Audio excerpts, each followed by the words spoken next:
നമുക്ക് ആദർശിന്റെയും നയനയുടെയും നാളത്തെ നല്ലൊരു കഥ കേട്ടാലോ? അതിനുമുമ്പ് ഒരു കാര്യം പറഞ്ഞോട്ടെ, വീഡിയോ ഇഷ്ടപ്പെടുവാണെങ്കിൽ ഒന്ന് ഹൈപ്പ് ചെയ്യാൻ മറക്കരുതേ. അങ്ങനെ നമ്മൾ കാണുന്ന എനിക്ക് സന്തോഷം സഹിക്കാൻ പറ്റിയില്ല. കാരണം നവീന് ഇഷ്ടമാന്ന് അവന്തിക പറഞ്ഞു കഴിഞ്ഞു. ഇനിയിപ്പൊ പേടിക്കേണ്ട കാര്യമില്ല. അവനാണെങ്കിലോ അവന്തിയോട് സത്യങ്ങളൊക്കെ തുറന്നു പറയാൻ പോയതാ. എന്റെ ദൈവമേ, അവന് പറയാതിരിക്കാൻ പറ്റണേ. അവനാ സത്യങ്ങൾ ഒരു കാരണവശാലും തുറന്ന് പറയരുത്. നന്ദുവിന് ഇഷ്ടമാന്നുള്ള കാര്യം. അവന്തിക്ക് അവന് തമ്മിലുള്ള കല്യാണം നടക്കണം. അങ്ങനെയാണെങ്കിൽ തനിക്ക് പിന്നെ പേടിക്കേണ്ട കാര്യമില്ല.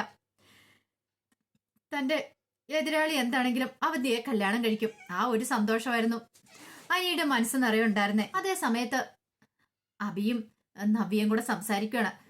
അപ്പോഴേക്കും അബി നവിയോട് പറഞ്ഞു, നവിയെ 1-ാം തീയതി മുതൽ 7 ജ്വല്ലറി ജോയിൻ ചെയ്യണമെന്നാ പറഞ്ഞിരിക്കണേ. ഞാൻ ഈ കാര്യം ഇവിടെ അവതരിപ്പിച്ചിട്ടുണ്ടെങ്കിൽ ആരും സമ്മതിക്കും തോന്നില്ല. അത് മാത്രമല്ല, എല്ലാവരും എന്നെ കുറ്റപ്പെടുത്തുകയും ചെയ്യും. എന്ത് ചെയ്യണമെന്ന് എനിക്കറിയില്ല എന്ന് പറഞ്ഞു. നബി പറഞ്ഞു, അതൊന്നും ഓർത്ത് നീ പേടിക്കണ്ട. ഞാൻ എന്തായാലും മൂർത്തി മുത്തശ്ശനോടൊക്കെ സംസാരിച്ചോളാം. അല്ലെങ്കിലും നിനക്ക് നല്ലൊരു ഓഫർ വന്നു കഴിയുമ്പോൾ നീ എന്തിനു വേണ്ടെന്ന് വെക്കണം. നല്ലൊരു കാര്യമല്ലേടാ അതെന്ന് ചോദിച്ചു. പക്ഷെ ഈ വീട്ടിലുള്ളവർ സമ്മതിക്കുമെന്ന് തോന്നുന്നുണ്ടോ? ഒരു കാര്യം ചെയ്താൽ മതി. നീ നിർബന്ധിക്കുന്നോണ്ടാ ഞാൻ പോയി ജോലിക്ക് കയറുന്നതെന്ന് അങ്ങനെ വരുത്തി തീർത്താ മതി. നബി പറഞ്ഞു, നീ ആരെയാടാ പേടിക്കണേ? കൂടിപ്പോയിട്ടുണ്ടെങ്കിൽ അവരിറക്കി വിടുമായിരിക്കും. ഇറക്കി വിട്ട അന്തസ്സോടുകൂടി നമ്മളിങ്ങോട്ട് ഇറങ്ങിപ്പോവും. ഒന്നുമില്ലേലും നിനക്കൊരു ജോലിയുണ്ട്. ഇനി ഞാൻ പരസ്യത്തിൽ അഭിനയിക്കാനൊക്കെ പോകുന്നുണ്ട്. പിന്നെ അത്യാവശ്യം കാര്യങ്ങളൊക്കെ നല്ല രീതിയിൽ മുന്നോട്ട് പോകും. നിനക്ക് പിന്നെ പേടിക്കേണ്ട കാര്യമൊന്നും ഇല്ലെന്ന് പറഞ്ഞു. പക്ഷെ അബിയുടെ പേടി അതല്ലല്ലോ. തന്നെ കുറിച്ചുള്ള സത്യങ്ങളൊക്കെ പറയും. തന്റെ അനഘയുടെ കുഞ്ഞാണ് ചന്തു എന്നുള്ള കാര്യങ്ങളൊക്കെ ഇവൾ അറിയുകയും ചെയ്യും. ആ ഒരു പേടിയാ. അല്ലെങ്കിൽ അബി പണ്ടേ അവിടുന്ന് ചാടി ഇറങ്ങിയേനം. അബിയുടെ മനസ്സിൽ ആകെപ്പാടെ ഒരു സംഘർഷാവസ്ഥയായിരുന്നു. എന്ത് ചെയ്യണമെന്നറിയില്ല. എങ്ങനെയെങ്കിലും നബിയെ കറക്കിയെടുത്തിട്ടേ കാര്യമുള്ളൂ.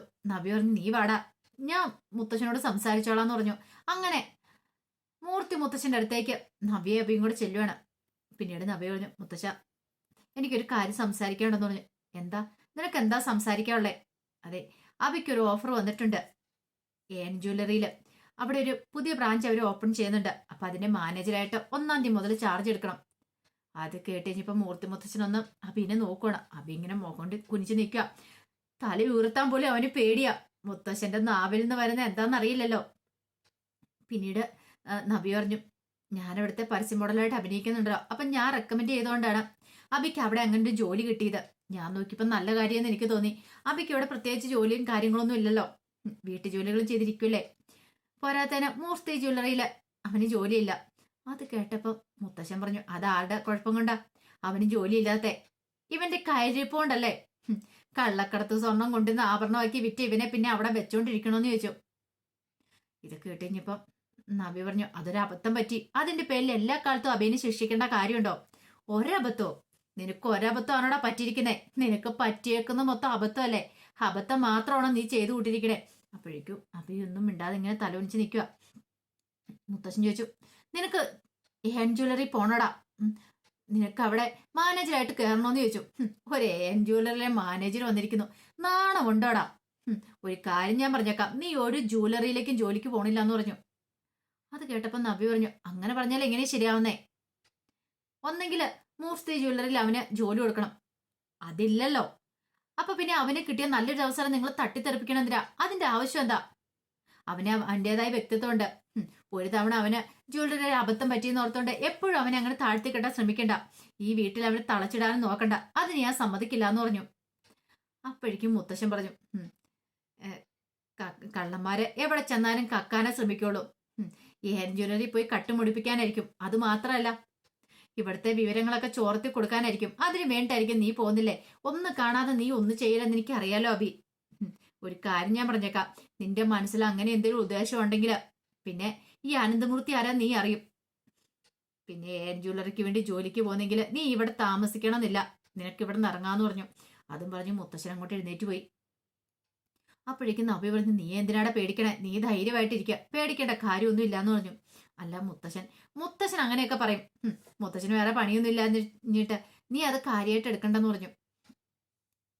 പിന്നീട് നയനയെ വിളിച്ചിട്ട് ദേവേനി കാര്യങ്ങളൊക്കെ പറയുന്നുണ്ട്.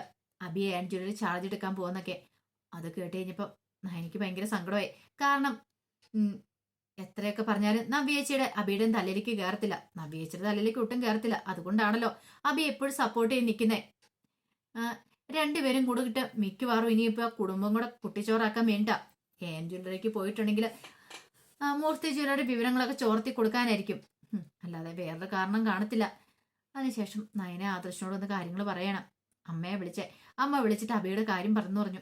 അത് കേട്ടിങ്ങിപ്പോൾ ആദർശ് പറഞ്ഞു, നിനക്ക് തോന്നുന്നുണ്ടോ നയനെ, കാരണം സ്വന്തം ജ്വല്ലറിയിൽ അവനെ കാണിച്ച കൊള്ളത്തരം എന്താന്ന്, കള്ളക്കടത്ത് സ്വർണം കൊണ്ടുവന്ന് ആഭരണമാക്കി വിൽക്കാൻ ശ്രമിച്ചു. അങ്ങനെയുള്ള ഒരുത്തനെ ഒരു പുതിയ ബ്രാഞ്ചിന്റെ മാനേജറായിട്ട് ആരെങ്കിലും നിയമിക്കുമോ? ഒരു കാരണവശാലും ഇല്ല. AN ജ്വല്ലറിക്കാർക്ക് അവന്റെ കഥകളൊക്കെ അറിയായിരിക്കും. എല്ലാം അറിഞ്ഞിട്ട് തന്നെയായിരിക്കും അവനെ അവരങ്ങോട്ടേക്ക് ക്ഷണിച്ചിരിക്കുന്നത്. അങ്ങനെ ക്ഷണിച്ചിട്ടുണ്ടെങ്കിൽ ഒരു കാര്യം ഉറപ്പാന്ന് പറഞ്ഞു. എന്താ? ഇതിന്റെ പിന്നിൽ എന്തൊക്കെയോ നിഗൂഢതകളുണ്ട്. കാരണം അബി അവിടെ വന്ന് എന്ത് ചെയ്താലും അവർക്ക് പ്രശ്നമില്ല എന്നൊരു തോന്നല്. ഒരു പക്ഷേങ്കിൽ നമ്മൾ അറിയത്തില്ലാത്ത എന്തൊക്കെയോ രഹസ്യങ്ങൾ മറിഞ്ഞിരിക്കുന്നുണ്ട്. അല്ലെങ്കിൽ ഇങ്ങനെയൊന്നും സംഭവിക്കില്ല. നിന്റെ നവ്യേച്ചനെ ആദ്യം അങ്ങോട്ടേക്ക് വിളിച്ചു വരുത്തി, പിന്നെ ഇപ്പൊ അബിക്ക് ജോലി കൊടുത്തിരിക്കുന്നു. അതിന്റെയൊക്കെ പിന്നിൽ ആരോ വ്യക്തമായിട്ട് കിടന്ന് കളിക്കുന്നുണ്ടെന്ന് പറഞ്ഞു. നയന പറഞ്ഞു, എനിക്കും അത് തോന്നാതിരുന്നില്ല ആദർശേട്ടാ. ചിലപ്പോൾ ശരിയായിരിക്കും. അല്ലെങ്കിൽ തന്നെ ഒന്ന് ആലോചിച്ച് നോക്കിയേ. ഇത്ര ഒരു കള്ളനെ അവിടെ കൊണ്ടുപോയി ജ്വല്ലറി പ്രതീക്ഷിക്കേണ്ട കാര്യമുണ്ടോ? കാരണം ഇന്നല്ലെങ്കിൽ നാളെ അവൻ ആ ജ്വല്ലറി തന്നെ കട്ടുമുടിക്കും. എന്നിട്ട് അവന്റെ ആ ബാക്ക്ഗ്രൗണ്ട് ഒന്നും നോക്കാതെയാണ് അവനെ അങ്ങോട്ടേക്ക് കയറ്റുന്നതെന്ന് പറഞ്ഞു. ആദർശ് പറഞ്ഞു, സാരമില്ല, നമുക്ക് നോക്കാം എന്താ സംഭവിക്കണമെന്ന്. ഇതങ്ങനെ വെറുതെ വിട്ടിട്ട് കാര്യമില്ല എന്ന് പറഞ്ഞു. പിന്നീട് കനക ഈ കാര്യം അറിയുന്നുണ്ട്. നന്ദുവാണ് ചെന്ന് പറയണേ. AN ജ്വല്ലറിയുടെ പുതിയ MD ആകാനായിട്ട് ഒരുങ്ങിയിരിക്കുക അബി എന്നുള്ള കാര്യം. ആ കാട്ടുകളൻ അങ്ങോട്ട് കയറിയിട്ടുണ്ടെങ്കിൽ മിക്കവാറും മൂർത്തി ജ്വല്ലറി ഒറ്റ കൊടുക്കാൻ വേണ്ടിയായിരിക്കും. അവര് കൂടുതൽ സാലറി കൊടുക്കാന്ന് പറഞ്ഞു കാണും. അത് കേട്ടപ്പോ കനക പറഞ്ഞു, ഒരിക്കലും അവനവർക്ക് അവിടെ കയറി ജോലി ചെയ്യാൻ പോകുന്നില്ല. ഈ കനകയെ പറയണേ, ഇത്രയും കാലം എല്ലാം സഹിച്ചു ക്ഷമിച്ചു മുന്നോട്ട് പോയി, ഇനി അത് പറ്റില്ല എന്ന് പറഞ്ഞു. നന്ദു പറഞ്ഞു, നേരത്തെ തന്നെ നബിയേച്ചോട് പറയേണ്ട കാര്യങ്ങളൊക്കെ പറയുമായിരുന്നെങ്കിൽ ഇത്തരം പ്രശ്നങ്ങളൊക്കെ ഉണ്ടാവുമായിരുന്നോ? ഒരിക്കലും ഇല്ലായിരുന്നു. അന്ന് പക്ഷെ അമ്മ പറയാൻ കൂട്ടാക്കില്ല. ഇപ്പൊ അതുകൊണ്ടല്ലേ അബി ഇങ്ങനെ കിടന്ന് തുള്ളിച്ചാടുന്നേ. അത് മാത്രമല്ല നവ്യേച്ചി ഫുൾ സപ്പോർട്ടുമായിട്ട് നിൽക്കുന്നേ. ഞാനും അല്ലെങ്കിൽ നയനേച്ചിക്ക് എന്തെങ്കിലും പറഞ്ഞിട്ടുണ്ടെങ്കിൽ നവ്യേച്ചിക്ക് അത് കുറ്റമായിട്ട് തോന്നും. അമ്മ ഒരു കാര്യം ചെയ്യുക, വിളിച്ച് കാര്യമായിട്ട് സംസാരിക്കാൻ പറഞ്ഞു. അത് കേട്ടപ്പോൾ കനക പറഞ്ഞു, ഞാനൊരു കാര്യം ചെയ്യട്ടെ, ആദ്യം ഞാൻ അവനെ വിളിക്കട്ടെ, ആ കാട്ടുകളൻ അബിയെ വിളിക്കട്ടെ, എന്നിട്ടല്ലേ ബാക്കി കാര്യം എന്ന് പറഞ്ഞു. അങ്ങനെ അബിയെ വിളിക്കുകയാണ്. അബിയെ വിളിച്ചിപ്പോൾ അബി ചോദിച്ചു, എന്താമ്മേന്ന് ചോദിച്ചു. എടാ, നീ AN ജ്വല്ലറിലെ മാനേജരാൻ പോവാന്ന് കേട്ടല്ലോ. അതേമ്മേ, എനിക്ക് അങ്ങനെ ഒരു ഓഫർ വന്നിട്ടുണ്ടെന്ന് പറഞ്ഞു. എന്നാ ഒരു കാര്യം ചെയ്യുക, എന്റെ മോൻ ആ ജോലിക്ക് പോകണ്ട, ആ ഓഫർ ലെറ്റർ അങ്ങോട്ട് വലിച്ചു കീറി കളഞ്ഞേക്കാൻ പറഞ്ഞു. അല്ലമ്മേ, അത് പിന്നെ എന്റെ തീരുമാനമല്ല, നവ്യയുടെയാണ്. നവ്യ ഇങ്ങനെ ഒരു തീരുമാനം എടുത്തിരിക്കുന്നേ. അവളുടെ ആണെങ്കിലും ശരി, ആരുടെ ആണെങ്കിലും ശരി.